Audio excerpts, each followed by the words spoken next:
Well, you're in a position where you don't know the answers. I'm not going to speak with you any further. You need to leave, okay? Do you understand that? Do you understand that you need to leave?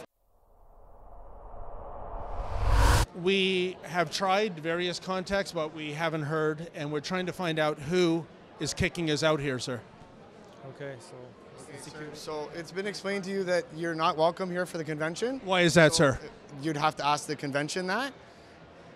Okay, this is kind of like an Abbott and Costello who's on first. We've been trying for days. So ultimately, sir, you'll have to speak to the convention about why you're not allowed to be here. Who would that be? What would be the name of the person? I can tell you that you're not allowed to be on the property, so I'm asking you to leave.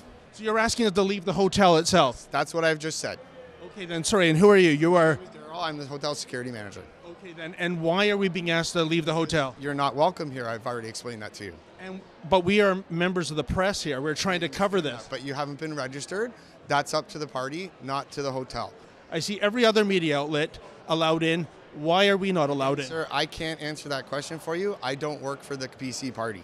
Well, this just goes to prove, folks, what a complete and utter fiasco this leadership convention has been, from mailed out ballots that never arrived, to PIN numbers that don't work, to people being prevented or locked out from going on a computer system.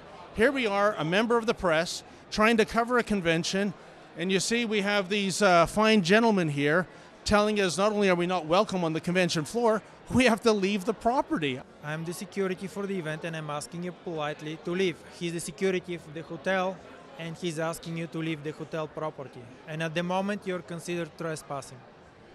Trespassing? Ask the security management for the hotel.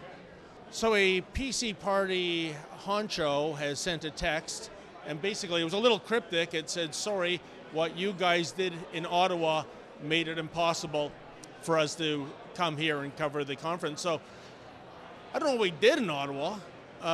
We asked some questions. I have a feeling Ms. Mulrooney maybe didn't like one of my questions, and if you missed the report, folks, here's what I asked her. Mr. Solomon has been very vocal in the past about his love for Sharia financing. I'm curious if you support that kind of initiative, and also if you can enlighten us why your father wrote a letter to the Globe and Mail some years back where he was actually praising Saudi Arabia as our friends and allies.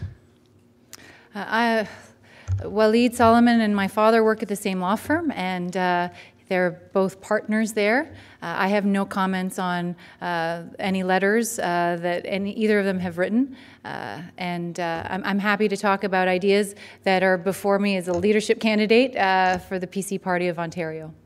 But you're saying you're not familiar with that letter that was published in the Globe and Mail by your father praising Saudi Arabia, a country where you, potentially the Premier of Ontario, wouldn't be allowed to drive a car or vote or go outside without a male chaperone? My father has, and a lot of people are doing a lot of great business with Saudi Arabia. I have no comments to make. Well, as you can see, folks, the security guard who was just following orders, and where have we heard that one before, is talking to the police and evidently referred to us as not real media. I guess that comes to a bit of a surprise to the almost 900,000 subscribers of Rebel.media. But as you can see, they've called in for reinforcements. So they asked us to leave. We'll obey the law, of course. We will leave. But nevertheless, this remains an absolute outrage. And part of the outrage is nobody upstairs, part of the PC party, nobody has the spine to come down and tell us face to face that we're out of here and give us a reason why we can't come and cover a convention that might be producing the next premier of this province. I just want to tell you that we were only here to cover this as members of the media. How perverse is that? A conservative media outlet is booted out of the Progressive Conservative Party of Ontario Leadership Convention, first down the floor, then outside the building, and apparently this is not good enough. The fine officers of York Regional Police have informed us we have to get to the sidewalk. It's not their fault, folks. They're just following the orders. And we're going to try to arrange some other credentials to get in and see if we can actually cover this convention.